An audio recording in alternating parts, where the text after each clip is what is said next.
أعوذ بالله من الشيطان الرجيم. بسم الله الرحمن الرحيم.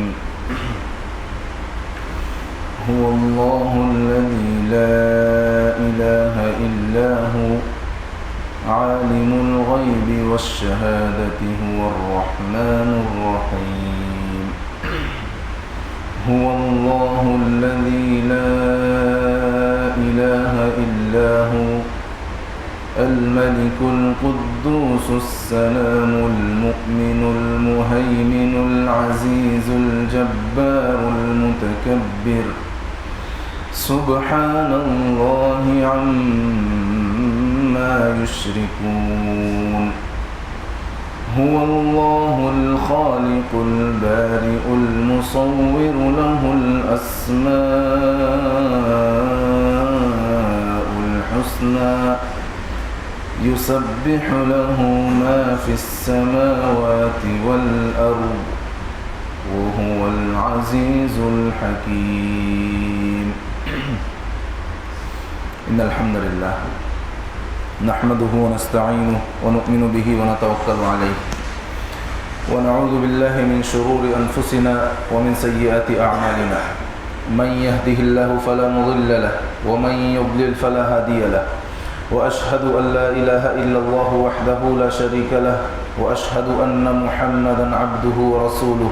أما بعد فإن خير الحديث كتاب الله وخير الهدي هدي محمد صلى الله عليه وسلم وشر الأمور محدثاتها فإن كل محدثة بدعة وكل بدعة ضلالة وكل ضلالة في النار.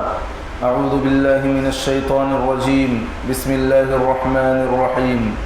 يا أيها الذين آمنوا اتقوا الله حق تقاته ولا تموتن إلا وأنتم مسلمون. يا أيها الناس اتقوا ربكم الذي خلقكم من نفس واحدة وخلق منها زوجها وبث منهما رجالا كثيرا ونساء واتقوا الله الذي تساءلون به والأرحام إن الله كان عليكم رقيبا.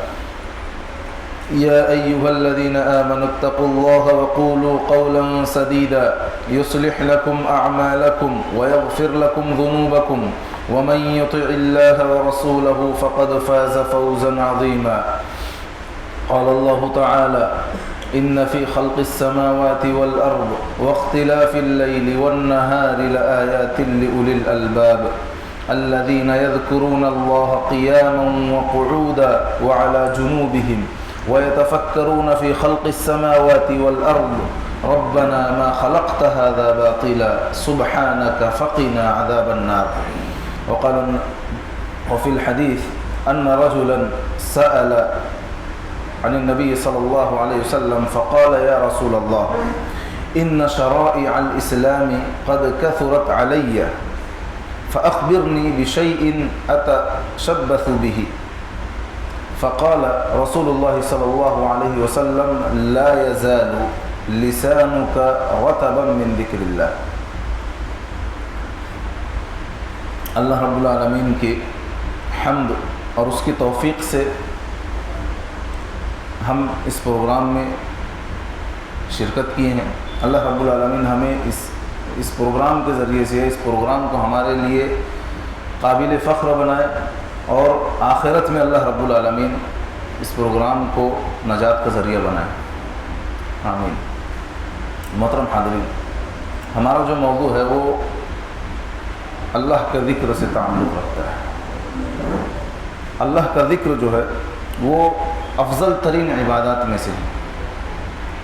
اگر ہم یہ کہیں کہ اللہ کا ذکر جو ہے وہ عبادات کی روح ہے تو یہ بیجا نہیں ہوگا، یہ غلط نہیں ہوگا. اگر عبادات میں سے اللہ کے ذکر کو نکال لیا جائے تو ہماری عبادتیں ویسے ہی ہوں گی جیسے ایک جسم میں سے روح کو نکال لیا جائے. جسم کی کوئی حیثیت نہیں ہوگی. ویسے ہی ذکر اللہ کا تعلق عبادات سے ہے. قرآن اور حدیث میں اگر ہم دیکھیں تو متعدد طریقوں سے متعدد مقامات پر اللہ رب العالمین نے کہیں پر ذکر کے فضائل اور ثمرات کو ذکر فرمایا ہے کہ اللہ کا ذکر کرنے سے یہ فائدہ ہوگا، کہیں پر ذکر کرنے کا حکم دیا ہے بغیر فائدے کو اللہ رب العالمین نے بیان کیے ہوئے مطلق طور پر کہا کہ اللہ کا ذکر کرو، کہیں پر ان لوگوں میں شامل ہونے سے منع فرمایا ہے جو اللہ سے غافل ہو کر زندگی گزارتے ہیں۔ تو یہ قرآن کا اسلوب ہے کہ ہر طریقے سے اس نے اپنے بندوں کی رہنمائی فرمائی ہے، اور مقصد یہ ہے کہ بندے اللہ کے ذکر سے غافل نہ ہوں بلکہ اللہ کا ذکر کرتے رہیں۔ اور جیسا کہ پہلے گزرا کہ اللہ رب العالمین نے کیوں ذکر کرنے کا حکم دیا، کیونکہ اللہ تعالیٰ نے فرمایا وَلَا ذِكْرُ اللَّهِ أَكْبَرُ، کہ اللہ کا ذکر جو ہے وہ سب سے بڑا ہے، سب سے بڑا ہے۔ شروع میں نے کہا کہ اگر ذکر کو نکال لیا جائے تو ہماری عبادتوں کی کوئی حیثیت نہیں رہ جاتی، کیونکہ تمام عبادت کا مقصد جو ہے وہ ذکر ہی ہے۔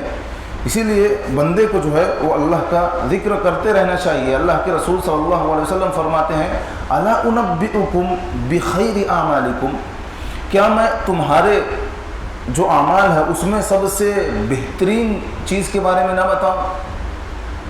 ایک چیز۔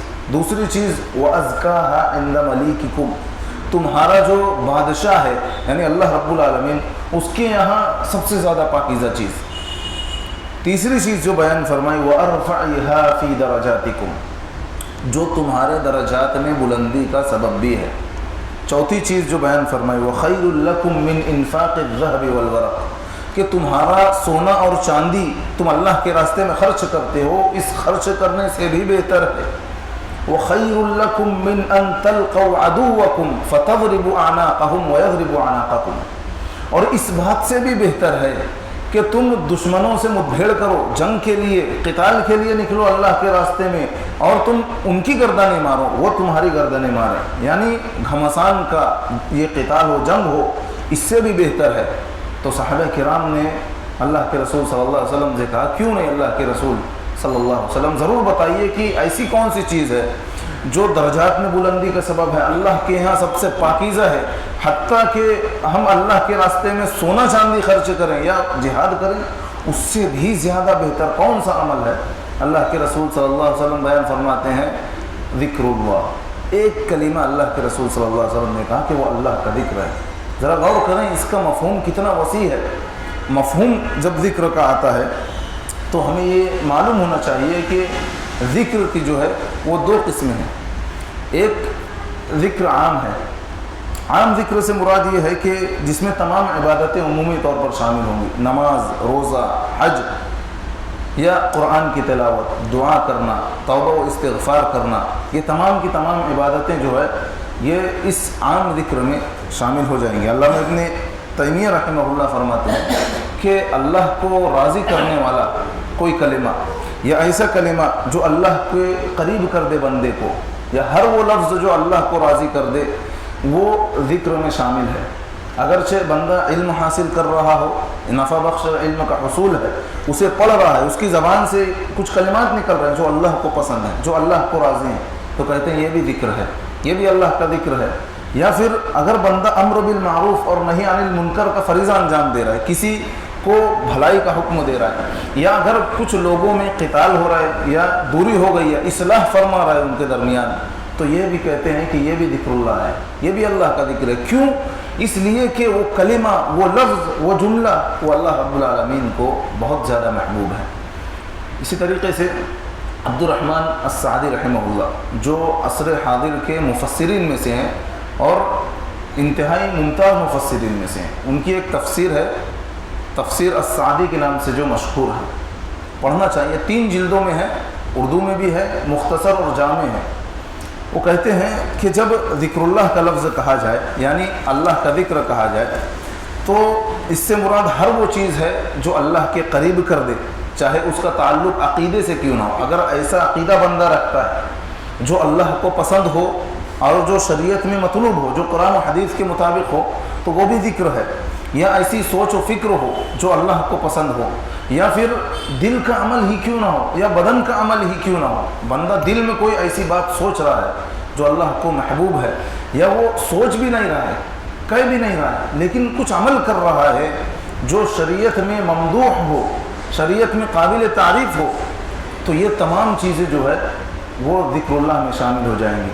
ان دو اقوال سے جو معلوم ہوتا ہے کہ ذکر اللہ کا مفہوم جو ہے یہ بہت وسیع ہے۔ لہذا اگر کوئی یہ سوچ لے کہ اللہ کا ذکر صرف تسبیحات میں محدود اور منحصر ہے، اس کے علاوہ کچھ بھی ذکر نہیں ہے، تو اس کا یہ سوچنا جو ہے یہ غلط ہے۔ ذکر انتہائی وسیع ہے، اس کا مفہوم وسیع ہے۔ اسی لیے تو اللہ رب العالمین نے کہا وَلَذِكْرُ اللَّهِ أَكْبَرُ، کہ اللہ کا ذکر سب سے بڑا ہے، اور سب سے بڑا ہے تو ظاہر سی بات ہے ہر چیز کو شامل بھی ہونا چاہیے۔ اگر سب سے بڑا نہیں ہوتا تو تمام عبادتوں کو شامل بھی نہیں ہوتا، اور اللہ رب العالمین کبھی نہ کہتا کہ اس کا ذکر سب سے بڑا ہے۔ یہ ہوا ذکر عام۔ اب ذکر کی جو دوسری قسم ہے وہ ذکر خاص ہے۔ ذکر خاص سے مراد یہ ہے کہ وہ دعائیں یا اذکار جن کے الفاظ اللہ رب العالمین سے ثابت ہوں، یعنی قرآن میں ہوں، یا اللہ کے رسول صلی اللہ علیہ وسلم سے احادیث کے ذریعے سے ثابت ہوں، ان کی تعداد متعین ہو، ان کی کیفیت معلوم ہو، ان کے اوقات معلوم ہو، یہ تمام چیزیں جو ہے یہ ذکر خاص میں شامل ہوں گی۔ مثلا صبح شام کے اذکار ہو گئے، ان کو کب پڑھنا ہے، کتنی مرتبہ پڑھنا ہے، یہ کیفیت جو ہے وہ سنت میں وارد ہے، یہ ذکر خاص میں شامل ہوگا۔ نماز کی دعائیں ہیں، نماز کے بعد کی دعائیں ہیں، ان کی کیفیت، ان کی تعداد جو ہے یہ شریعت میں متعین ہے۔ یا بندہ مسجد میں داخل ہو رہا ہے، نکل رہا ہے، کھانا کھانے کی دعا، اس کے بعد کی دعائیں، یہ تمام دعائیں جو ہے ذکر خاص میں داخل ہیں۔ ان دعاؤں کو مثلا مسجد کی دعا ہم کھاتے وقت نہیں پڑھ سکتے، کیوں؟ اس لیے کہ ثابت نہیں ہے۔ تو ہمیں ذکر خاص میں یہ دیکھنا ہوگا کہ کون سی دعا کس وقت ثابت ہے، کتنی مرتبہ ثابت ہے، اور اس کی کیفیت کیا ہے پڑھنے کی۔ تو ان چیزوں کو یا یہ اذکار جو ہے یہ ذکر خاص میں شامل ہوں گے۔ اور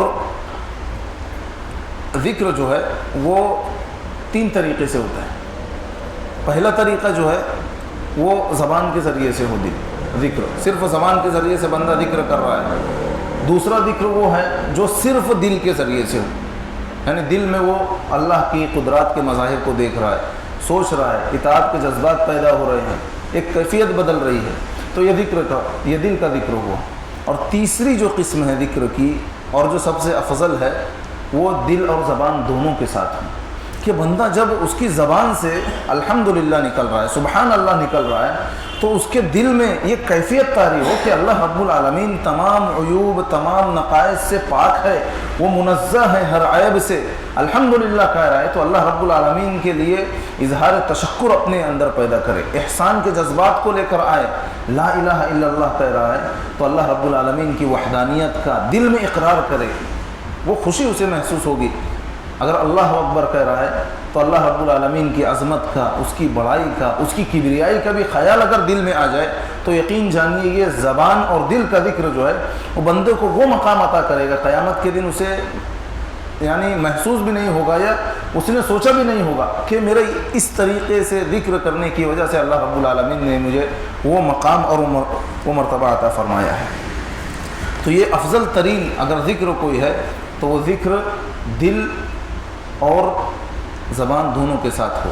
اور اس کے بعد جو ہے بقول علامہ ابن قیم رحمہ اللہ دوسری قسم جو ذکر کی ہے وہ ذکر جو صرف دل کے ساتھ ہو، یعنی بندہ جیسا کہ ابھی گزرا کہ اللہ کی قدرات کے مظاہر کو دیکھ رہا ہے، آسمان کو اس نے دیکھ لیا، جیسے قرآن میں کہا گیا کہ افلا ينظرون الى الابل كيف خلقت والى السماء كيف رفعت، کہ اونٹوں کو کس طریقے سے پیدا کیا گیا، آسمان کو کس طریقے سے بلند کر دیا گیا بغیر ستون کے، تو یہ مظاہر دیکھ رہا ہے، پہاڑ کو دیکھ رہا ہے، وہ دوسری مخلوقات کو دیکھ رہا ہے، تو اس پر وہ تعجب کا اظہار کرتا ہے، اس کے ایمان میں اضافہ ہوتا ہے، تو یہ دل کا ذکر ہوا۔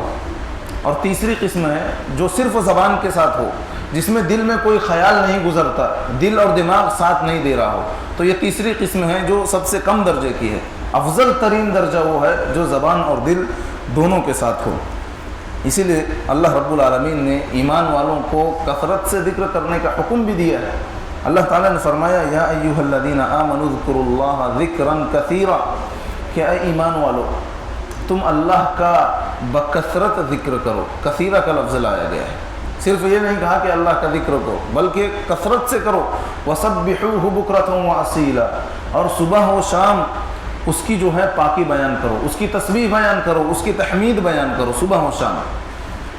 مزید یہ کہ کثرت سے اللہ کا ذکر کرنا صرف مخصوص اوقات میں ہی نہیں ہے، بلکہ اٹھتے بیٹھتے سوتے وقت چلتے وقت، حتیٰ کہ انسان اگر لیٹا ہوا ہے تو اس وقت بھی اسے اللہ کا ذکر کرتے رہنا چاہیے۔ دیکھیے یہ عبادت یقیناً افضل ترین عبادت ہے، اور ایسی عبادت ہے کہ جہاں بھی اس کا لفظ لایا گیا ہے لفظ کثیرہ لایا گیا ہے۔ اللہ رب العالمین نے کہا کثرت سے کرو، تو اگر ہم قرآن کے الفاظ پر غور کریں گے کہ کیوں کثیرہ کا لفظ لایا گیا ہے، کیوں کثرت سے ذکر کرنے کا حکم دیا گیا ہے، تو ایک بات یہ ملے گی کہ ایک ایسی عبادت ہے کہ جس کا کوئی خاص وقت متعین نہیں ہے۔ ہاں بعض اذکار خاص اوقات میں ضرور ہیں، لیکن اس کے علاوہ دوسرے اذکار جو ہیں ان کا خاص وقت متعین نہیں ہے۔ ابھی ہم بیٹھے ہیں، ہم سبحان اللہ، الحمدللہ، اللہ اکبر، لا الہ الا اللہ، واللہ ولا حول ولا قوت الا باللہ، یہ ذکر کر سکتے ہیں۔ کیوں؟ اس لیے کہ ان کی کوئی خاص کیفیات یا وقت متعین نہیں ہے، پہلی چیز۔ دوسری چیز، اس کے لیے وضو کی شرط نہیں ہے، یعنی بندہ جو ہے بغیر وضو بھی ان الفاظ کو یا ان اذکار کو کر سکتا ہے، سوائے وہ چیزیں یا وہ اذکار جو نماز میں ہوتے ہیں یا وہ اذکار جو با وضو حالت میں کیے جاتے ہیں ان کو چھوڑ کر عمومی طور پر وضو کی بھی ضرورت نہیں ہوتی ہے۔ اور تیسری چیز یہ ہے کہ یہ زبان پر ہلکے ہیں، تھوڑے تھوڑے ہوتے ہیں، اور ان کے مقام اور ان کے جو اجر و ثواب ہے وہ بہت زیادہ ہوتے ہیں۔ تو اگر ہم الفاظ پر غور کریں تو اللہ رب العالمین نے اسی لیے کہا کثرت سے ذکر کرو، اور اتنا کرو کہ اگر تم بیٹھے ہو، اگر تمہیں موقع ملا تو اللہ کا ذکر کرو، حتیٰ کہ لیٹے ہوئے بھی اللہ کا ذکر کرو۔ اللہ تعالیٰ نے فرمایا ان فی خلق السماوات والارض واختلاف اللیل والنہار لآیات لأولی الالباب، کہ یقیناً آسمانوں اور زمینوں کی پیدائش میں، رات اور دن کے آنے اور جانے میں، کہ کس طریقے سے رات آتی ہے اس کے بعد دن آتا ہے، پھر دن چلا جاتا ہے، رات آتی ہے، اللہ نے آسمان و زمین کو پیدا کیا، تو اس میں کہا لآیات لأولی الالباب، جو عقل مند ہے، جو اللہ کا ذکر کرتے ہیں حقیقت میں، تو ان کے لیے بڑی نشانیاں ہیں۔ اب یہ کون ہے، کون اس سے عبرت حاصل کرتے ہیں، کون نصیحت حاصل کرتے ہیں؟ الذین یذکرون اللہ قیاما وقعودا، وہ لوگ جو اللہ کا ذکر کرتے ہیں۔ کیسے کرتے ہیں؟ اگر کھڑے ہوتے ہیں، چل پھر رہے ہیں تو بھی اللہ کا ذکر کر رہے ہیں، یعنی ان کی زبان اللہ کے ذکر سے خالی نہیں ہے۔ وعلی جنوبہم، اگر بیٹھے ہوئے ہیں تو بھی اللہ کا ذکر کر رہے ہیں۔ وعلی جنوبہم، اگر وہ لیٹے ہوئے ہیں، پہلوؤں کے بل بھی لیٹے لیٹے بھی وہ اللہ کا ذکر کر رہے ہیں۔ وَيَتَفَكَّرُونَ فِي خَلْقِ السَّمَاوَاتِ وَالْأَرْضِ، دیکھیے ذکر کر رہے ہیں، ہو سکتا ہے وہ صرف زبانی بھی ہو سکتا ہے، لیکن جو اس آیت کے اگلے حصے میں کہا وَيَتَفَكَّرُونَ فِي خَلْقِ السَّمَاوَاتِ وَالْأَرْضِ، کہ وہ آسمان اور زمین کی پیدائش میں غور و فکر کرتے ہیں، مطلب دل کا ذکر بھی شامل ہو گیا، یعنی ایسی صفت جو زبان اور دل دونوں کو شامل ہو گئی، ایسا ذکر۔ تو اللہ تعالیٰ نے کہا کہ یہ عقل مندوں کی نشانیاں ہیں، اور کیا کہتے ہیں؟ صرف اتنا نہیں کہ اللہ کا ذکر کر کے رک جاتے ہیں، وہ اللہ کی پاکی بیان کرتے ہوئے کہتے ہیں سبحانک فقنا عذاب النار، کہ تو پاک ہے، ہر عیب سے منزہ ہے تو، لہذا تم ہمیں جو ہے آگ کے عذاب سے محفوظ کر، آگ کے عذاب سے بچا لے۔ یہ وہ لوگ ہیں جو اللہ کا ذکر کرتے ہیں اور جنہیں اللہ رب العالمین نے عقل مند کہا ہے۔ تو ذکر جو ہے وہ چلتے پھرتے، اٹھتے بیٹھتے، جب بھی انسان کو موقع ملے، توفیق ملے، یاد آ جائے، ضرور اللہ کا ذکر کرنا چاہیے۔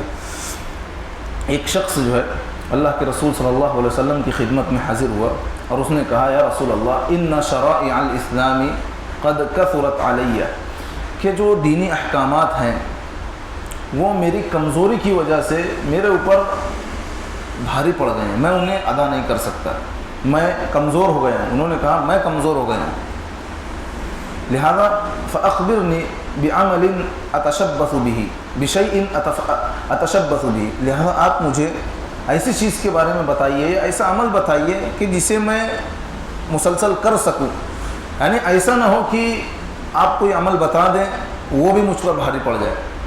مقصد یہ تھا پوچھنے کا کہ آسان عمل بتائیے تاکہ میں اسے کر سکوں، مسلسل میں اسے نہ چھوڑ سکوں۔ اللہ کے رسول صلی اللہ علیہ وسلم فرماتے ہیں لا یزال لسانک رطبا من ذکر اللہ، کہ تم اللہ رب العالمین کے ذکر سے اپنی زبان کو ہمیشہ کیا ہے، تر رکھو، یعنی جہاں بھی جا رہے ہو، بیٹھے ہو، لیٹے ہو، چل رہے ہو، تو اللہ رب العالمین کا ذکر تم کرتے رہو۔ یہ آسان بھی ہے اور یہ زیادہ تمہارے لیے فائدہ مند بھی ہے۔ عائشہ رضی اللہ عنہ بیان فرماتی ہیں اللہ کے رسول صلی اللہ علیہ وسلم کے تعلق سے کہ اللہ کے رسول صلی اللہ علیہ وسلم ہر وقت جو ہے، ہر لمحہ جو ہے وہ اللہ کا ذکر کرتے رہتے تھے۔ دیکھیے یہ اللہ کے رسول صلی اللہ علیہ وسلم ہیں جن کے بارے میں کہا گیا کہ آپ کے اگلے اور پچھلے گناہ معاف ہیں، لیکن اللہ کے رسول صلی اللہ علیہ وسلم صرف لوگوں کو ترغیب نہیں دیتے تھے بلکہ خود بھی عمل کر کے اس کو بتاتے تھے۔ تو انسان کی ایک اچھی صفت یہ بھی ہے کہ اگر وہ کچھ کہہ رہا ہے لوگوں سے تو اسے ضرور کرنا چاہیے۔ یہ اللہ کے رسول صلی اللہ علیہ وسلم کی صفات میں سے ہیں۔ حتیٰ کہ اتنا ہی نہیں بلکہ انسان اگر روزی تلاش کرنے کے لیے نکل رہا ہے تو شریعت نے وہاں بھی رہنمائی کی ہے کہ اس وقت بھی وہ اللہ کا ذکر کرے، یعنی ایسے وقت میں بھی وہ اللہ کے ذکر سے غافل نہ ہو۔ کیوں؟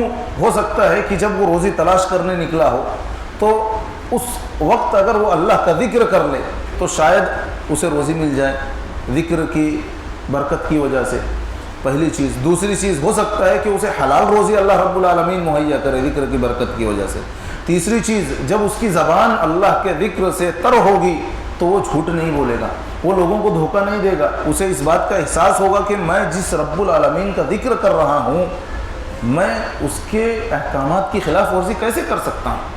تو یہ بڑے فوائد ہیں، اسی لیے اللہ رب العالمین نے کہا فَإِذَا قُضِيَتِ الصَّلَاةُ فَانْتَشِرُوا فِي الْأَرْضِ، سورۃ الجمعہ کی آیت ہے، یعنی جب جمعہ کی نماز ادا کر لی جائے تو زمین میں پھیل جاؤ، وَابْتَغُوا مِنْ فَضْلِ اللَّهِ، اور اللہ کا رزق جو ہے، اللہ کا فضل جو ہے وہ تلاش کرو، وَاذْكُرُوا اللَّهَ كَثِيرًا لَعَلَّكُمْ تُفْلِحُونَ، اور اللہ کا کثرت سے ذکر کرو تاکہ تم کامیاب ہو جاؤ۔ اس دنیا میں بھی روزی تلاش کرنے میں، روزی حاصل کرنے میں، رزق حلال تلاش کرنے میں، لوگوں کو یا اپنا اور اپنے گھر والوں کا پیٹ بھرنے میں تم اس میں کامیاب ہو جاؤ، اور آخرت میں یقیناً اگر بندے کے اندر اخلاص ہوگا تو آخرت میں بھی کامیاب ہوگا۔ تو یہ ذریعہ معاش کے وقت بھی اسی لیے اللہ رب العالمین نے ذکر کرنے کا حکم دیا ہے، اور ذکر کرنے والا جو ہے وہ حقیقت میں ایسے بندے کو مستجاب الدعوات کہا گیا ہے کہ ایسے لوگوں کی اللہ رب العالمین دعائیں قبول کرتا ہے۔ وہ ادھر ہاتھ اٹھائے، اللہ رب العالمین کے یہاں سے اسے موافقت مل جاتی ہے، وہ اپنے حق میں دعا کرے تو اللہ رب العالمین اس کی دعا قبول کرتا ہے، دوسروں کے حق میں دعا کرے تو اس کی دعا قبول کرتا ہے، اسے مستجاب الدعوات کہتے ہیں۔ اللہ کے رسول صلی اللہ علیہ وسلم فرماتے ہیں ثلاثۃ لا يرد اللہ دعاءہم، کہ تین لوگ ایسے ہیں کہ جن کی دعا کو اللہ رب العالمین رد نہیں کرتا ہے بلکہ قبول کرتا ہے۔ پہلا کون ہے؟ الذاکر اللہ کثیرا، کہ کثرت سے اللہ کا ذکر کرنے والا، جب موقع ملتا ہے اللہ کا ذکر کرتا ہے۔ دوسرا والمظلوم، کہا کہ مظلوم ہے جس پر ظلم کیا گیا ہے، اور تیسرا جو ہے الامام المقسط، انصاف پسند بادشاہ، انصاف پسند امام جو ہے، قاضی ہے، جو بھی ہم کہنے حکمراں ہیں، اگر وہ انصاف پسند ہے جب وہ دعا کرتا ہے، یا مظلوم دعا کرتا ہے، یا وہ بندہ جو کثرت سے اللہ کا ذکر کرتا ہے وہ جب دعا کرتا ہے تو اللہ رب العالمین ایسے لوگوں کی دعاؤں کو قبول فرماتا ہے۔ یہ بڑا فائدہ ہے ذکر کرنے کا۔ اب سوال یہ ہے کہ کب انسان کثرت سے ذکر کرنے والا کہلائے گا؟ کب ہم کہیں گے کہ ہاں یہ بندہ کثرت سے ذکر کر رہا ہے؟ کثرت سے ذکر کرنے میں پہلی چیز یہ ہے کہ وہ صبح اور شام کے اذکار کا اہتمام کرے۔ دوسری چیز یہ ہے کہ مختلف اوقات میں بھی اذکار کا اہتمام کرے، مثلا بیت الخلاء جاتے وقت، نکلتے وقت، کھانا کھانے کی دعائیں، یا مساجد سے داخل ہونے کے وقت، نکلتے وقت، سفر کی دعائیں۔ جب اس کی زندگی میں یا اس کے دن میں جو وقت آ رہا ہے، جو دعا اس کو اس وقت پڑھنی چاہیے تھی، وہ دعا کا اگر اہتمام کر رہا ہے، اور ساتھ ہی ساتھ وہ صبح شام کے اذکار کا اہتمام کرتا ہے، نماز کے بعد کی دعاؤں کا اہتمام کرتا ہے، تب ہم کہہ سکتے ہیں کہ یہ بندہ جو ہے یہ کثرت سے ذکر کرنے والوں میں شامل ہے۔ اب ذکر اللہ کے جو ہے بڑے فوائد بھی ہیں، ایسا نہیں ہے کہ صرف بندہ ذکر کر رہا ہے اسے اجر و ثواب مل جائے گا، اجر و ثواب تو ملے گا ہی، لیکن اس کے فوائد بھی شریعت نے ترغیبی طور پر ذکر کیے ہیں۔ یہ شریعت کا اسلوب رہا ہے کہ کوئی بھی چیز اگر بندوں سے کروانی ہے تو اللہ رب العالمین نے یا اللہ کے رسول صلی اللہ علیہ وسلم نے اس کے فائدے کو ذکر کیا ہے، تاکہ بندے اس چیز کی حصول کی رغبت کے لیے جو ہے وہ اللہ کی عبادت کریں، اللہ کا ذکر کریں۔ اب اللہ رب العالمین نے قرآن مجید میں بیان فرمایا فَاذْكُرُونِي أَذْكُرْكُمْ وَاشْكُرُوا لِي وَلَا تَكْفُرُونَ، یعنی تم میرا ذکر کرو، میں تمہیں یاد رکھوں گا، میں تمہارا ذکر کروں گا، میرا شکر ادا کرو، میری ناشکری مت کرو۔ یعنی جس سے یہ معلوم ہو اس آیت کریمہ سے کہ جب بندہ اللہ رب العالمین کا ذکر کرتا ہے، اسے یاد رکھتا ہے، تو اللہ رب العالمین بھی اس بندے کا ذکر کرتا ہے، اسے یاد رکھتا ہے۔ اور ذکر اللہ سے جو ہے وہ دلوں کو سکون حاصل ہوتا ہے۔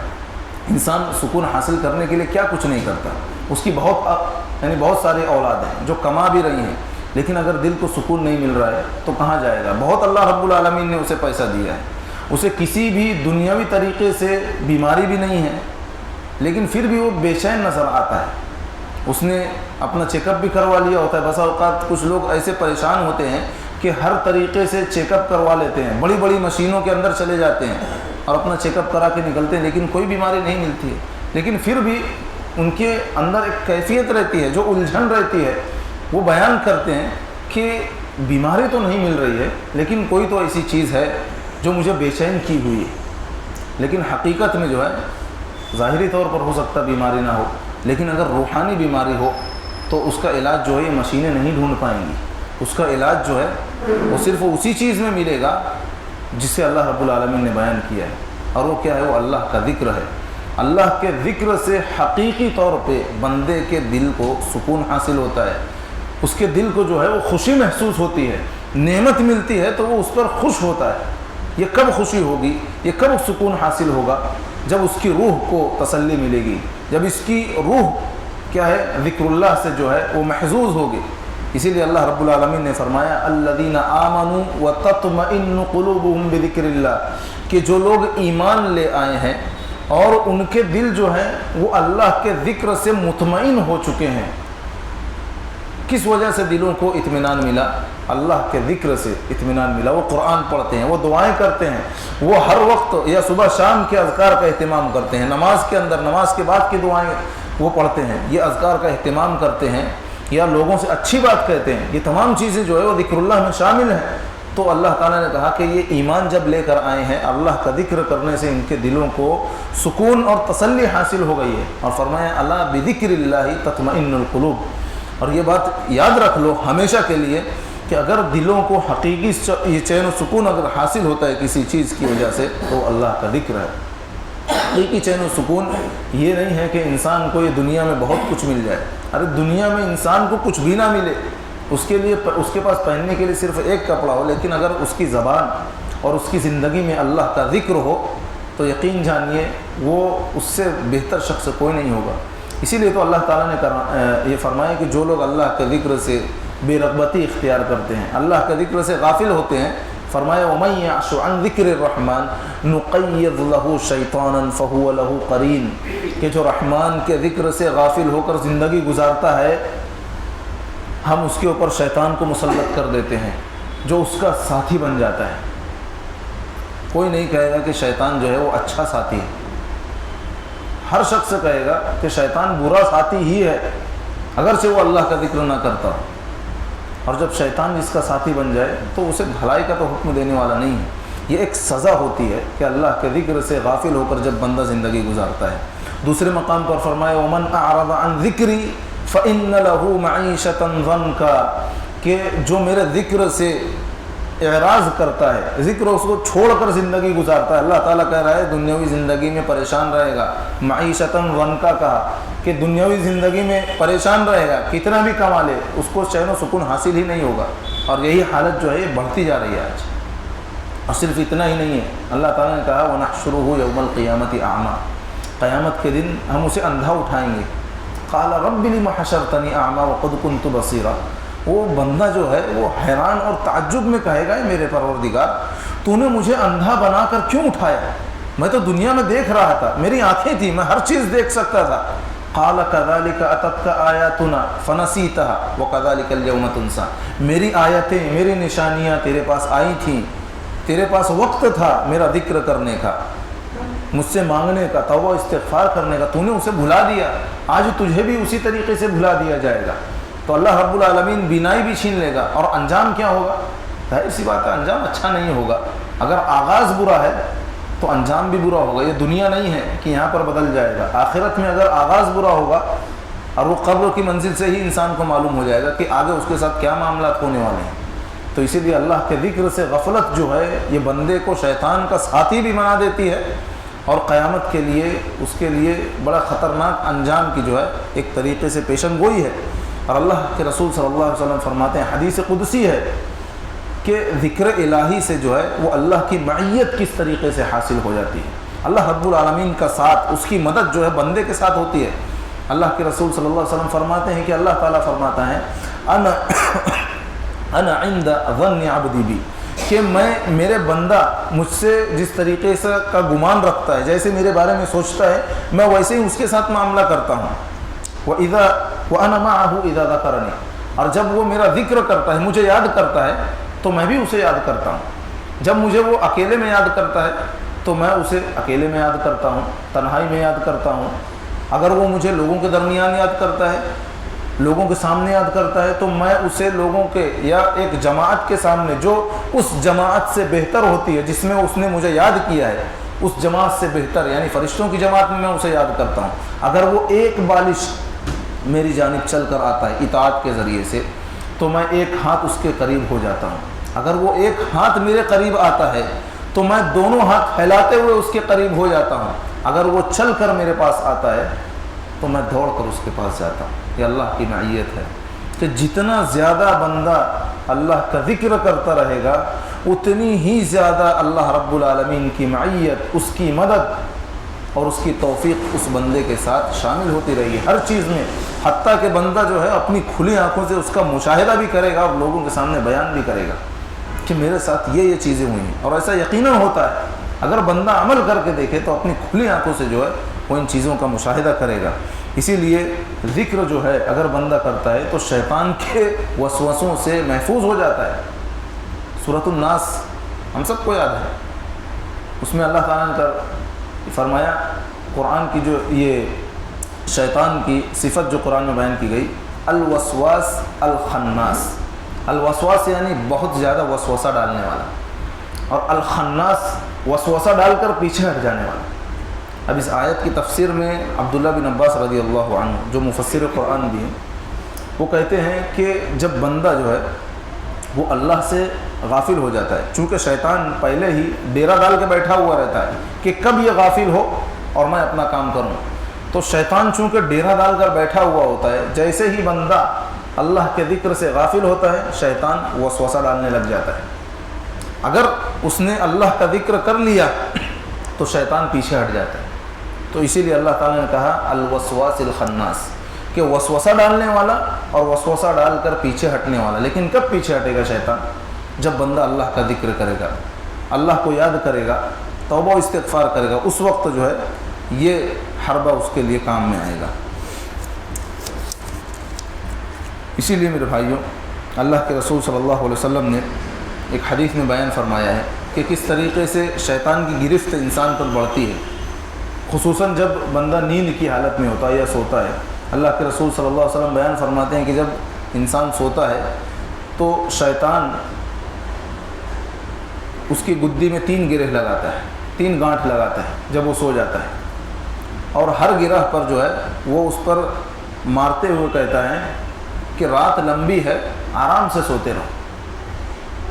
لیکن جب بندہ بیدار ہوتا ہے صبح نماز فجر کے لیے، اور بیدار ہونے کے بعد وہ پہلی چیز سو کر اٹھنے کا ذکر کرتا ہے، یہ دعا پڑھتا ہے الحمدللہ الذی احیانا بعد ما اماتنا والیہ النشور، یہ دعا پڑھتا ہے تو ایک گرہ جو ہے وہ کھل جاتی ہے۔ پھر جب وہ وضو کر لیتا ہے، وضو کے بعد کے اذکار پڑھ لیتا ہے تو دوسری دعا بھی یا دوسری گرہ جو ہے وہ کھل جاتی ہے۔ اس کے بعد جب وہ نماز فجر ادا کر لیتا ہے تو تیسری گرہ بھی جو ہے وہ کھل جاتی ہے، اور وہ بندہ حشاش بشاش جو ہے وہ صبح کرتا ہے، تر و تازہ ہو کر صبح کرتا ہے۔ بتائیے ہر روز کا یہ معاملہ ہے کہ اگر بندہ سوتا رہ گیا تو وہ 3 گرہ جو ہے وہ بندھی کی بندھی رہ جائے گی، وہ کھلے گی نہیں۔ کیوں؟ اس لیے کہ شیطان کا مقصد ہی یہ ہے کہ بندے کو اللہ کی عبادت سے غافل کر لے۔ اور اللہ کے رسول صلی اللہ علیہ وسلم مزید بیان فرماتے ہیں کہ قیامت کے دن جو ہے وہ بندے کو اس بات پر زیادہ افسوس ہوگا کہ اس نے جب بھی کوئی مجلس میں شرکت کی تو اس نے اللہ کا ذکر نہیں کیا یا اللہ کے رسول صلی اللہ علیہ وسلم پر درود نہیں بھیجا۔ تو ایسے لوگ جو جس مجلس میں بیٹھتے ہیں اللہ کا ذکر نہیں کرتے ہیں تو قیامت کے دن انہیں اس سے زیادہ افسوس نہیں ہوگا، وہ یہ چاہیں گے کہ کاش ہم اللہ کا ذکر کر لیے ہوتے جب بھی ہم مجلس میں بیٹھے تھے۔ اللہ رب العالمین نے بیان فرمایا وَإِمَّا يَنزَغَنَّكَ مِنَ الشَّيْطَانِ نَزْغٌ فَاسْتَعِذْ بِاللَّهِ، کہ شیطان جو ہے وہ جب بھی تمہارے اندر جو ہے وہ نزاع پیدا کرنے کی کوشش کرتا ہے تو کیا کرنا ہے؟ اعوذ باللہ من الشیطان الرجیم پڑھ لینا ہے۔ یہ فائدہ ہے، اور کیوں؟ اس لیے کہ یہ اہل تقوی کی علامت اور صفات کو یا صفات قرار دی گئی ہے کہ جب بھی شیطان کا حملہ ہوتا ہے تو وہ اللہ کو یاد کرتے ہیں۔ اللہ تعالیٰ نے فرمایا ان الذین اتقوا اذا مسهم طائف من الشیطان، کہ جو اللہ سے ڈرتے ہیں جب بھی شیطان جو ہے ان کے اندر وسوسہ سازی کرتے ہیں یا وسوسہ پیدا کرنے کی کوشش کرتے ہیں، تذکروا فاذا هم مبصرون، تو وہ اللہ کو یاد کرتے ہیں، اللہ کا ذکر کرتے ہیں، اچانک وہ دیکھنے والے بن جاتے ہیں اللہ کو یاد کرتے، یعنی اللہ رب العالمین انہیں وہ بصیرت عطا کرتا ہے کہ وہ فتنوں سے یا گناہوں سے جو ہے وہ محفوظ ہو جاتے ہیں۔ ذکر الہی کا فائدہ ہے کہ بندہ گناہوں سے اور دوسرے فتنوں سے جو ہے وہ محفوظ ہو جاتا ہے۔ اسی طریقے سے ذکر کرنے کا ایک اہم فائدہ جو ہے، ہم وہ حدیث ہمیں یاد ہے کہ 7 لوگ جنہیں اللہ رب العالمین قیامت کے دن اپنے عرش کے سائے میں جگہ دے گا، جس دن کوئی سایہ نہیں ہوگا اس سائے کے علاوہ۔ اس میں ایک شخص کون ہے جس کی صفت اللہ کے رسول صلی اللہ علیہ وسلم نے بیان فرمائی وَرَجُلٌ ذَكَرَ اللَّهَ خَالِيًا فَفَاضَتْ عَيْنَاهُ، بالکل اخیر یہ 7واں شخص ہے جس کے بارے میں فرمایا کہ ایسا شخص کہ جس نے اللہ کا ذکر تنہائی میں کیا ہو اور اس کی آنکھ سے جو ہے وہ آنسو جاری ہو گئے۔ ہم غور کریں کہ کب ہماری آنکھوں سے آنسو نکلا تھا؟ ہم اللہ کو یاد کر رہے تھے، ہم دعا مانگ رہے تھے، ہم نماز پڑھ رہے تھے، ہم قرآن کی تلاوت کر رہے تھے، توبہ و استغفار کر رہے تھے، تو کب ایسا وقت آیا تھا جب ہماری آنکھوں سے اللہ کی خشیت کی وجہ سے آنسو نکلا ہو؟ ہم اپنی زندگی میں جو ہے صرف چند لمحات بتا سکتے ہیں، یا ہو سکتا ہے بہت سارے اس سے بھی محروم ہوں، یہ حقیقت ہے یہ، لیکن وہ شخص جس نے اللہ کو یاد کیا تنہائی میں، لوگوں کے سامنے نہیں، لوگوں کے سامنے تو بہت سارے لوگ آپ کو مل جائیں گے، لیکن اصل اخلاص اور تقوی اگر دیکھنا ہو تو انسان کو تنہائی میں دیکھو کتنی عبادتیں کر رہا ہے۔ تو کیا ایسا وقت کبھی آیا ہمارے اوپر کہ ہم اللہ کو تنہائی میں یاد کیے ہوں اور ہماری آنکھوں سے آنسو جاری ہو گئے؟ اگر نکلا ہے تو یقیناً اس پر اللہ کا ہی شکر ہے، اور اگر نہیں نکلا ہے تو ابھی بھی وقت ہے، جب تک اللہ نے زندگی دی ہے تو کم سے کم اس صفت کو اپنے اندر پیدا کرنے کی کوشش کریں کہ ہم اللہ کو یاد کریں تو ہماری آنکھوں سے آنسو نکل آئے، تاکہ اللہ رب العالمین قیامت کے دن اس وقت جب سورج جو ہے 1 میل کے فاصلے پر ہوگا، وہ 1 میل کیا ہوگا؟ راوی کہتے ہیں کہ میں نہیں جانتا وہ سرما لگانے والی سلائی ہے جس سے ہم سرما لگاتے ہیں، یا 1 میل کی مسافت ہے جو 1.5 یا 2 کلومیٹر ہے، اگر وہ بھی مان لیں تو 1.5 یا 2 ہی کلومیٹر ہوگا۔ جب اس مسافت پر سورج ہوگا، انسان پسینوں میں ڈوبا ہوا ہوگا، تو یہ شخص جو اللہ کا ذکر کر یہ جس نے کیا ہے اور جس کی آنکھ سے آنسو نکل گیا ہو، تو اللہ رب العالمین اسے کہاں سایہ دے گا؟ اپنے عرش کے سائے میں جگہ دے گا۔ اللہ رب العالمین ہمیں ان لوگوں میں شامل فرمائے۔ تو یہ اللہ کے ذکر کا فائدہ ہے کہ وہ نعمتیں بندے کو ملیں گی جس کا اس نے کبھی گمان بھی نہیں کیا تھا۔ اسی لیے اللہ کے رسول صلی اللہ علیہ وسلم نے ایک تسبیح کے بارے میں بیان فرمایا الحمدللہ تملأ المیزان، کہ الحمدللہ جو ہے یہ میزان کو، ترازو کو بھر دیتی ہے، یہ ایک کلمہ۔ اور پھر فرمایا وسبحان اللہ والحمدللہ تملأان ما بین السماوات والارض، اور سبحان اللہ الحمدللہ یہ 2 تسبیحات جو ہیں آسمانوں اور زمینوں کے درمیان جو کچھ بھی ہے ان تمام چیزوں کو کیا ہے وہ بھر دے گی۔ یعنی ایک کلمہ اگر بندہ اٹھ رہا ہے اتنی دیر میں الحمدللہ کہہ سکتا ہے، اس سے آدھے وقت میں، کتنا چھوٹا وقت ہے، لیکن اس کا اجر و ثواب دیکھیے کہ اللہ کے رسول صلی اللہ علیہ وسلم کہہ رہے ہیں کہ یہ ترازو کو بھر دے گی۔ ہم اندازہ ہی نہیں لگا سکتے کہ کیوں اتنا اتنا اجر و ثواب جو ہے اللہ رب العالمین نے کیوں دیا ہے۔ ہاں ایک وجہ بیان کر سکتے ہیں، کیونکہ اس تسبیح میں اللہ کا نام ہے، اور اللہ کے نام سے بڑا کوئی بھی نام نہیں ہے۔ اسی لیے کہا تھا نا وَلَذِكْرُ اللَّهِ اکبر، اللہ کا ذکر سب سے بڑا ہے۔ تو یہ تسبیح کی جو فضیلت ہے جو اللہ کے رسول صلی اللہ علیہ وسلم نے بیان فرمائی کہ یہ ترازو کو بھر دے گی، اور اگر سبحان اللہ الحمدللہ اگر بندہ بول لے تو آسمان اور زمین میں جتنی بھی چیزیں ہیں اس کو بھر دے گی۔ کس چیز سے؟ اجر و ثواب سے بھر دے گی۔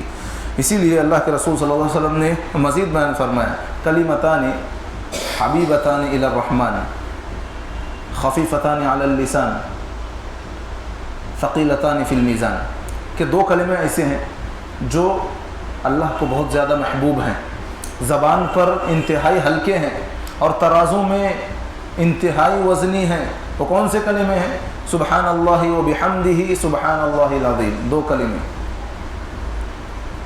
بندہ یہاں سے باہر نکلے گا اگر تو وہ کم سے کم 5 مرتبہ بول لے گا۔ یہ فضیلت ہے، ان سے ہمیں اہتمام کرنا چاہیے۔ سبحان اللہ والحمد للہ ولا الہ الا اللہ واللہ اکبر، یہ جو ہے اس کے بارے میں اللہ کے رسول صلی اللہ علیہ وسلم بیان فرماتے ہیں کہ اللہ رب العالمین کو سب سے زیادہ محبوب ہے۔ خود اللہ کے رسول صلی اللہ علیہ وسلم کہتے ہیں کہ جتنی چیزوں پر سورج طلوع ہوتا ہے ان سب سے بہتر جو ہے یا ان سب سے افضل میرے نزدیک یہ کلمات ہیں۔ ان کلمات کے بارے میں حدیث میں آئی، صحیح حدیث ہے کہ جنت میں ان کلمات کے ذریعے سے شجر کاری کی جا سکتی ہے۔ ایک حدیث میں ہے کہ ہر کلمے کے بدلے میں جنت میں ایک درخت لگا دیا جاتا ہے۔ بندہ سبحان اللہ کہہ رہا ہے تو ایک درخت لگ گیا، الحمدللہ اگر کہہ دیا ایک درخت لگ گیا، اللہ اکبر لا الہ الا اللہ، اور ان کی ترتیب میں آگے پیچھے اگر ہو جائے تو اللہ کے رسول صلی اللہ علیہ وسلم بیان فرماتے ہیں کوئی حرج کی باتیں نہیں، تم ان کلمات میں سے چاہے جس سے شروع کرو، جس کو پہلے رکھو جس کو بعد میں رکھو، کوئی حرج نہیں ہے۔ ان کلمات کو جو ہے باقیات الصالحات کہا گیا حدیث میں کہ یہ باقی رہنے والے ہیں، اور اتنا ہی نہیں بلکہ جو ان کلمات کے ذریعے سے تسبیح کرتا ہے، یہ تسبیحات جو ہے وہ عرش کے سائے میں جا کر جو ہے اس کا ذکر کرتی ہیں، اور ان کلمات کو جو ہے منجیات کہا گیا ہے، یعنی جہنم سے نجات دلانے والی ہیں، مقدمات بھی کہا گیا ہے، جنت میں داخل کرنے والی ہے، جنت کی طرف لے جانے والی ہیں۔ اسی طریقے سے ایک تسبیح اور ہے، وہ آیت الکرسی ہے، اللہ لا الہ الا هو الحی القیوم لا تأخذہ سنۃ ولا نوم۔ بچوں کو بھی یاد ہوتی ہیں ہمارے، اس کا بھی ہمیں ورد کرنا چاہیے، جس کے بارے میں اللہ کے رسول صلی اللہ علیہ وسلم بیان فرمایا کہ صبح شام جو ہے 1 مرتبہ اگر کوئی پڑھتا ہے، ایک مرتبہ صبح اور شام، تو اسے جو ہے جنوں سے پناہ دے دی جاتی ہے۔ کتنی بڑی فضیلت ہے کہ 1 منٹ میں انسان اس کو پڑھ لے گا، لیکن اگر صبح پڑھ لیا شام تک جنوں سے محفوظ ہوگا، شام کو پڑھ لیا تو صبح تک جو ہے وہ جنوں سے محفوظ ہو جائے گا۔ اسی طریقے سے ایک تسبیح جو ہے وہ معوذات ہے، یعنی سورۃ الاخلاص، قل هو اللہ احد، قل اعوذ برب الفلق، قل اعوذ برب الناس، اس کے بارے میں اللہ کے رسول صلی اللہ علیہ وسلم نے بیان فرمایا کہ ہر چیز سے یہ کافی ہو جائے گی۔ صبح شام 3 مرتبہ اسے پڑھنا، جو انتہائی چھوٹی ہے۔ سید الاستغفار جسے کہا گیا، اللہم انت ربی لا الہ الا انت خلقتنی وانا عبدک وانا علی عہدک ووعدک ما استطعت اعوذ بک من شر ما صنعت ابوء لک بنعمتک علی وابوء بذنبی فاغفر لی فانہ لا یغفر الذنوب الا انت۔ اس تسبیح کے بارے میں اللہ کے رسول صلی اللہ علیہ وسلم بیان فرماتے ہیں کہ جو شخص اسے یقین کے ساتھ پڑھ لے، صحیح بخاری کی روایت ہے کہ جو شخص اسے یقین کے ساتھ پڑھ لے، اگر اس نے صبح کو پڑھا ہے شام ہونے تک یا شام تک وہ مر گیا تو جنت میں جائے گا، سیدھا جنت میں جائے گا۔ اگر شام کو یقین کے ساتھ پڑھ لے اور صبح سے پہلے اس کی موت ہو گئی تو سیدھا جنت میں جائے گا، صحیح بخاری کی روایت ہے۔ اسی لیے میرے بھائیوں ان تسبیحات کا ہمیں اہتمام کرنا چاہیے زیادہ سے زیادہ۔ اب ایک حدیث جو ہے وہ بیان کر کے میں اپنی بات ختم کرنا چاہوں گا۔ اس حدیث سے ہم اندازہ لگا سکتے ہیں کہ جو اللہ کا ذکر کرنے والے ہیں، اللہ رب العالمین کیا ان کا کیا مقام اور کیا مرتبہ ہوتا ہے۔ صحیح بخاری کی روایت ہے، صحیح مسلم میں بھی ہے، مختلف یہ الفاظ کے تبدیلی کے ساتھ ہے۔ راوی حضرت ابو ہریرہ رضی اللہ عنہ بیان فرماتے ہیں کہ اللہ کے رسول صلی اللہ علیہ وسلم فرماتے ہیں کہ کچھ فرشتے ایسے ہیں اللہ رب العالمین کے جو صرف چلتے پھرتے رہتے ہیں، جن کا کوئی کام نہیں ہے سوائے اس کام کے کہ جہاں بھی اللہ کا ذکر ہوتا ہے، جن مجالس میں اللہ کا ذکر ہوتا ہے وہ وہاں بیٹھ جاتے ہیں، یعنی ایسی مجلسوں کو وہ تلاش کرتے ہیں اور پھر جو ہے وہ آپس میں اپنے پروں سے جو ہے ڈھانک لیتے ہیں، اہل مجلس کو اپنے پروں سے ڈھانک لیتے ہیں۔ لیکن کون سی مجلس ہے وہ جس میں اللہ کا ذکر ہو رہا ہے؟ اور پھر ان کی تعداد کے بارے میں فرمایا کہ ان کی تعداد اتنی زیادہ ہے کہ جس مجلس میں اللہ کا ذکر ہوتا ہے اس مجلس سے آسمان دنیا تک صرف فرشتے ہی فرشتے نظر آتے ہیں، یعنی اتنی زیادہ تعداد میں ہوتے ہیں۔ پھر وہ فرشتے جو ہے جب جدا ہوتے ہیں، مجلس ختم ہوتی ہے تو اللہ رب العالمین کے پاس جاتے ہیں، حالانکہ اللہ رب العالمین ان کے حالات کو پہلے سے جانتا ہے، لیکن پھر بھی اللہ رب العالمین ان سے سوال کرتا ہے کہ وہ کہاں سے آئے ہیں، ابھی تم کہاں سے آئے ہو؟ تو فرشتے کہتے ہیں کہ زمین میں تیرے کچھ بندے تھے جو تیرا ذکر کر رہے تھے، ہم ان کے پاس سے آئے ہیں۔ جو تیری تسبیح بیان کر رہے تھے اور تجھ سے جو ہے وہ سوال کر رہے تھے، تو اللہ رب العالمین نے ان سے پوچھتا ہے کس چیز کا سوال کر رہے تھے؟ تو وہ کہتے ہیں کہ جنت کا سوال کر رہے تھے۔ تو اللہ رب العالمین ان سے پوچھتا ہے کیا انہوں نے جنت دیکھی ہے؟ تو فرشتے کہتے ہیں نہیں۔ اللہ رب العالمین پھر ان سے پوچھتا ہے اگر جنت دیکھ لیں تو پھر کیا ہوگا؟ تو فرشتے کہتے ہیں پھر وہ تیری پناہ کو طلب کریں گے۔ تو اللہ رب العالمین پھر ان سے پوچھتا ہے کہ کس چیز سے میری پناہ طلب کریں گے؟ فرشتے کہتے ہیں تیری آگ سے۔ تو پھر اللہ رب العالمین ان سے پوچھتا ہے کہ کیا انہوں نے میری آگ دیکھی، عذاب دیکھا؟ انہوں نے کہا نہیں۔ کہ فرشتے کہتے ہیں وہ تجھ سے سوال بھی کر رہے تھے، وہ کس چیز کا؟ تو کہا جنت کا سوال کر رہے تھے۔ تو اللہ رب العالمین ان سے کہتا ہے کہ میں ان تمام لوگوں کو جو ہے میں نے معاف کر دیا۔ اب ذرا غور کریں کہ یہ وہ لوگ ہیں جو مجلس میں شریک تھے، تمام لوگوں کے بارے میں کہا کہ میں نے انہیں معاف کر دیا، جس چیز کا وہ سوال کر رہے تھے میں نے انہیں وہ چیز عطا کر دی، جس چیز سے پناہ مانگ رہے تھے میں نے اس چیز سے انہیں پناہ دے دی، یعنی اپنے حفظ و امان میں لے لیا۔ اور فرشتے کہتے ہیں کہ ایک شخص ایسا بھی تھا جو اس مجلس میں بیٹھا ہوا تھا، بہت گنہگار شخص تھا، جو بیٹھنے کی غرض سے تو نہیں آیا تھا لیکن گزر رہا تھا، گزرتے جب اس نے دیکھا جو ہے تو وہاں اس مجلس میں وہ شریک ہو گیا، وہ بیٹھ گیا جس میں تیرا ذکر ہو رہا تھا۔ تو اللہ رب العالمین کہتا ہے کہ میں نے اس بندے کو بھی معاف کر دیا۔ ذرا غور کریں، اللہ کے رسول صلی اللہ علیہ وسلم بیان فرماتے ہیں کہ اللہ تعالیٰ کہتا ہے کہ یہ وہ لوگ ہیں کہ جن کے ساتھ بیٹھنے والا بھی جو ہے وہ محروم نہیں ہوگا۔ تو یہ ذکر ہے، اور یہ کیفیت جو ہے آج جو ہمارے ہاں جو رائج ہو گئی ہے کہ الا اللہ کر کے، یہ الفاظ ہی صحیح نہیں ہیں، یہ ادھورے الفاظ ہیں، شریعت کے مخالف ہیں، نہ اللہ کے رسول صلی اللہ علیہ وسلم سے ثابت ہے نہ صحابہ کرام سے ہیں۔ اور پھر ہوا کہنا، یہ تمام جو ہے اس کا ہمیں خیال رکھنا چاہیے۔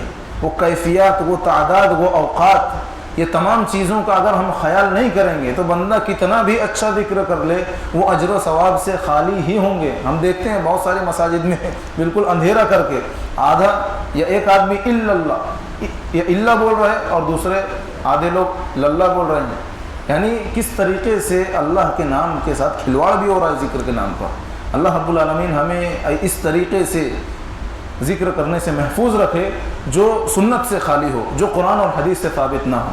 اور اللہ تعالیٰ سے یہ بھی دعا کرتے رہنا چاہیے کہ ہمیں اللہ تعالیٰ ایسے اذکار کی توفیق عطا فرمائے جو قرآن اور حدیث کے مطابق ہوں، اور ہر لمحہ ہر وقت ہمیں اپنی زبان کو اللہ تعالیٰ اپنے ذکر سے معطر رکھے، اور زیادہ سے زیادہ ہمیں ذکر کرنے والوں میں شامل فرمائے، اور قیامت کے دن اللہ رب العالمین ان لوگوں میں شامل کرمائے جو یا جن پر اللہ رب العالمین اپنا فضل خاص کرنے والا ہے، اور اپنے عرش کے سائے میں اللہ رب العالمین ہمیں جگہ عطا فرمائے۔ آمین۔ وآخر دعوانا ان الحمد للہ رب العالمین۔